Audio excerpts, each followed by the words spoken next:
Boa tarde, meus queridos, tudo bem com vocês? Olha eu aqui para falar mais um pouquinho sobre a Grécia com vocês, nessa técnica fantástica da bolinha, né? Maravilhosa e tudo. Vocês acabaram de ter uma aula sobre Esparta, né? Como eu disse para vocês, gente, a Grécia Antiga, ela não era um império, né? Como era o Egito, por exemplo.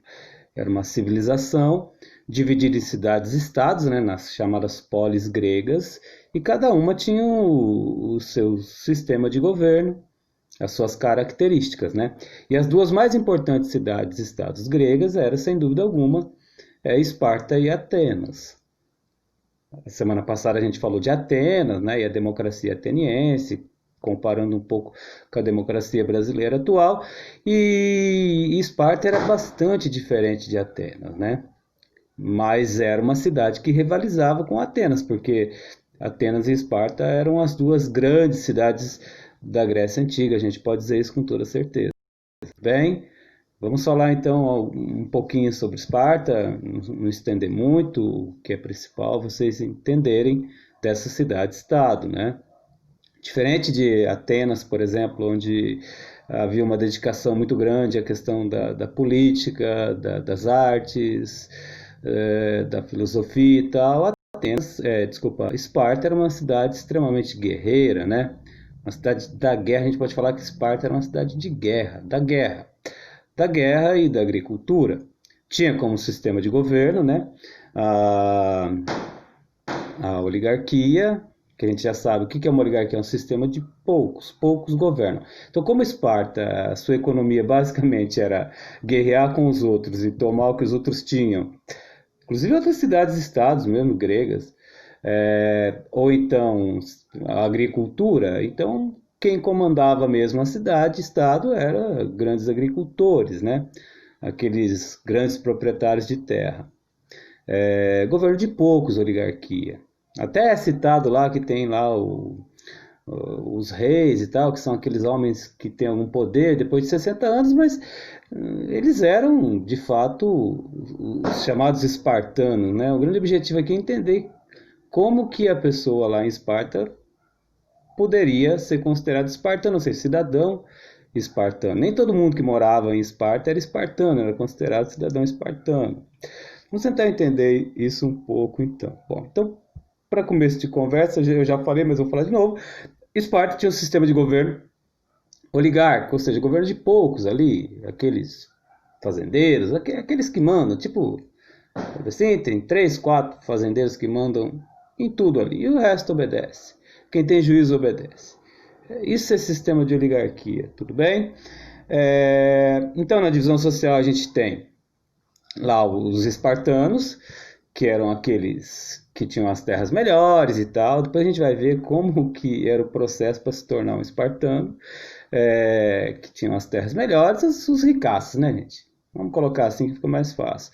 Aí você tem os periecos são aqueles comerciantes, artesãos, trabalhadores livres, não são miseráveis, mas também pequenos proprietários, digamos uma classe média ali, vamos colocar assim. E tinha os ilotas, conforme vocês estão vendo aí, que eram escravos, né? A gente já sabe muito bem como se dava a escravidão no mundo antigo, né? Era sempre assim, né? Você guerreava e vencia e tornava os vencidos seu escravo, né? Ou então havia a escravidão por dívida, também acontecia isso em Esparta. Ok?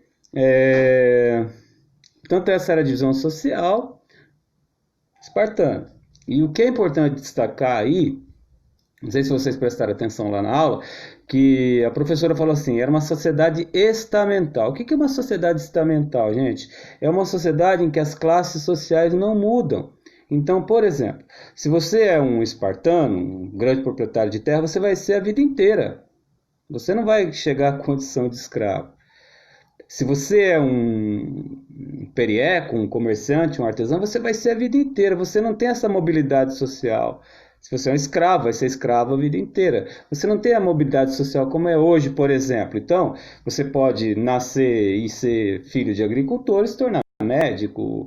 Você pode nascer pobre e se tornar rico. Ao contrário também vale, nascer rico e se tornar pobre. Enfim, você tem uma mobilidade social você é livre no mundo de hoje para procurar fazer aquilo que você sonha, aquilo que você quer. E a sociedade espartana era uma sociedade estamental. Você nasceu aquilo e morria aquilo. Sacaram? Era assim. Então isso é importante, sociedade estamental, tá, gente? Quem não entender isso depois pergunta. Tudo bem? Agora, para se tornar um cidadão espartano, que é muito interessante, né? Tem todas aquelas fases. E aí, quando eu penso, por exemplo, para se tornar um cidadão espartano, eu penso na criança que nasce, né? Então, nasce a criança lá, porque havia uma ideia de perfeição, se vocês prestarem atenção. Nasce o menino, ele tem que ser perfeito para os 7 anos e para a academia militar. Nasce a menina, ela tem que ser perfeita para ser uma boa mãe, para ter sangue bom, para ser uma boa mãe, para depois gerar um menino, um grande guerreiro, não é? Isso me lembra um pouco o nazismo na Alemanha, né? Na Alemanha era assim, então os médicos, na Alemanha nazista era assim, a criança nascia, os médicos já eram orientados, se a criança tivesse algum tipo de defeito físico, etc., já eram orientados a não deixar viver. Em Esparta era mais ou menos assim também. Vocês viram, né? Nasceu com algum defeito, era jogado no desfiladeira, jogado no meio da floresta, tanto menina como menina, porque existe essa ideia de perfeição. No caso da menina, para ser uma mãe, que vai gerar um menino perfeito para ser um grande guerreiro, né? E era mais ou menos assim.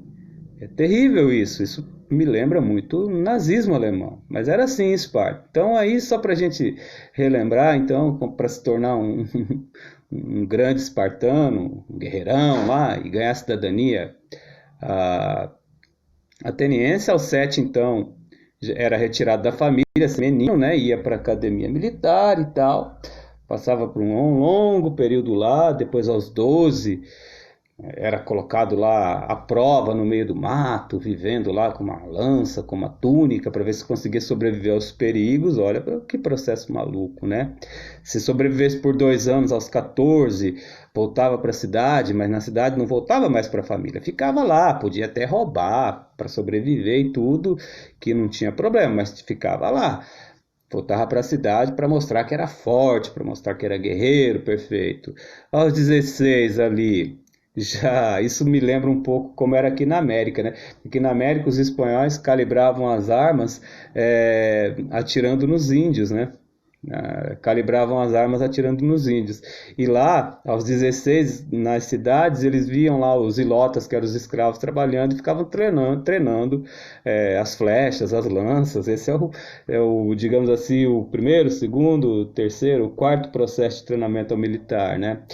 Se passado por tudo isso, aos 18, então, eles eram alistados, eram aceitos no exército espartano e poderiam ir para a guerra, enfim, etc.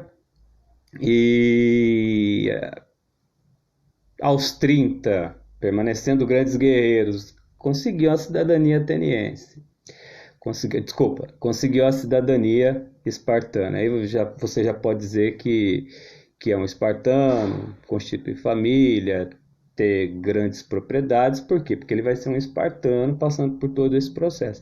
Se ele não passa por todo esse processo, ele vai ser ilota? Não, ele vai ser um perieco ali, ele vai ser um comerciante, ele vai ser um artesão, entende? Para se tornar um espartano, aquele cidadão principal, ou melhor, aquele principal que vai ser cidadão, ele tem que passar por todo esse processo. Se chega aos 30, então, se ele passa por todo esse processo, é um grande guerreiro e tudo, já foi até para a guerra e tudo, então ele tem o direito a ter grandes propriedades de terra, a constituir família e tal. E aos 60, né, já ancião, ele pode participar daqueles conselhos para tomar decisões e tal.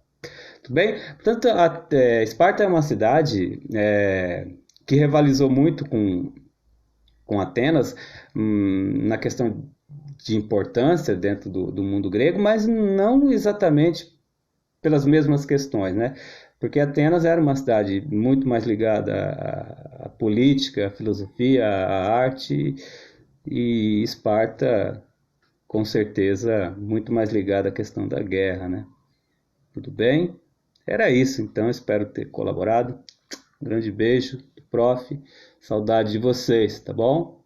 Até mais!